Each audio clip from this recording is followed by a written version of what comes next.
Sa Inupacan, Leyte, isang barangay kagawad ang arestado sa bypass operation. Narito ang unang balita sa probinsya.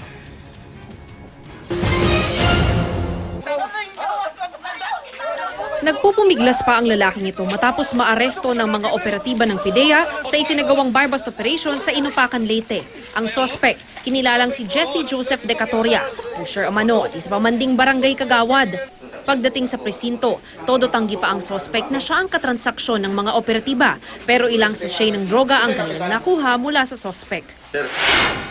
Bistado ang dalawang tulak umano ng droga sa Tabaco City, Albay. Base sa paunang investigasyon, nag-aaway ang mga suspect na sina Jessa Oliva at Dennis Colada nang biglang magbaril sa sarili si Oliva gamit ang isang di-lisensyadong baril.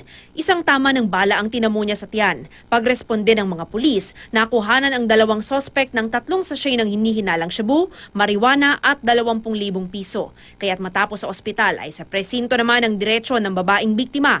Ayon sa hepe ng Albay Police, kapwa nasa drug watch list ang dalawang sospek. Sa Coronadal City, arestado ang dalawang umano'y pusher sa operasyon kontra droga ng mga pulis.